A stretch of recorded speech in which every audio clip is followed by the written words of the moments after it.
આજકાલ લોકોમાં નેક પેઇનની સમસ્યા વધુ પ્રમાણમાં જોવા મળી રહી છે. તેની પાછળનું મુખ્ય કારણ બદલાતી જીવનશૈલી છે. ત્યારે નેક પેઇનની સમસ્યાને દૂર કરવા અથવા તેમાંથી રાહત મેળવવા માટે યોગાસન કરવા જરૂરી છે. તો આવો યોગ થેરાપિસ્ટ પાસેથી આપણે નેક પેઇન દૂર કરવાના યોગાસન વિશેની માહિતી મેળવીએ. મારું નામ દ્રષ્ટિબા જાડેજા છે. હું યોગ થેરાપિસ્ટ છું. તો આજકાલ આપણી લાઇફસ્ટાઇલ ચેન્જ, આપણું જે આજકાલનું જમવાનું એ બધું જે ચેન્જ થયું છે તો એના લીધે કઈ બધી આપણને ડિઝીઝ થઈ શકે. તો એમાંથી એક નેક પેઇન છે. તો નેક પેઇન આપણે જ્યારે લાંબા સમય સુધી એક જ પોઝિશનમાં બેસ્યા રહીએ ત્યારે આપણને નેક પેઇન થાય છે. તો એ ક્યારે નેક પેઇન માઇનરથી મેજર સુધી પહોંચી શકે એ આપણને ખબર રહેતી નથી. તો આપણે પહેલાંથી જ એના પ્રિકોશન્સ લઈ લેવા જોઈએ કે જેનાથી આગળ આપણને નેક પેઇન થાય નહીં. તો આપણે જોઈએ આજે કે કેટલા બધા આસન છે, એમાંથી આપણે અમુક આસન જોઈએ જે નેક પેઇનને રિલીફ આપે. સૌ પ્રથમ આપણે સ્ટેન્ડિંગનું આસન કરીશું.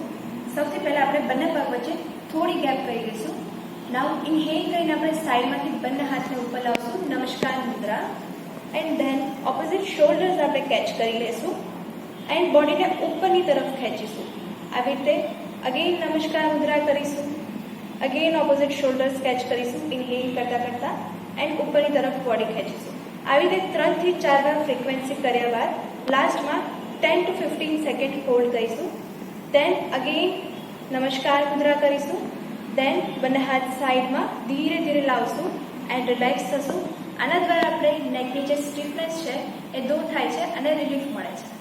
હવે આપણે સિટિંગનું આસન કરીશું, માર્જરી ટ્વિસ્ટિંગ. સૌ પ્રથમ આપણે પ્રી પોઝિશન લઈશું વજ્રાસનની. ત્યારબાદ આપણે બંને નીઝ વચ્ચે શોલ્ડર લાઇન જેટલી ગેપ કરીશું અને નીઝના ઉપર ઊભા થઈશું અને બંને પગ વચ્ચે પણ શોલ્ડર લાઇન જેટલી ગેપ કરીશું અને ઇન્હેલ કરીને બંને હાથને ઉપરની તરફ લાવીશું. એક્ઝેલ કરતાં કરતાં બંને હાથને નીચેની તરફ લાવશું અને હેડ ઉપરની તરફ. નાવ શ્વાસ ભરીને રાઈટ હેન્ડને અપ કરીશું અને નેકને પણ પાછળની તરફ લઈ જઈશું. શ્વાસ છોડતા નીચેની તરફ લાવીશું હાથને અને ઇન્હેલ કરીને બીજી તરફ હાથને લઈ જઈશું. એક્ઝેલ કરતાં નીચેની તરફ લાવીશું હાથને. આવી રીતે 3 થી 4 વાર ફ્રીક્વન્સી કરવાની છે અને લાસ્ટમાં 10 to 15 સેકન્ડ હોલ્ડ કરવાનું છે.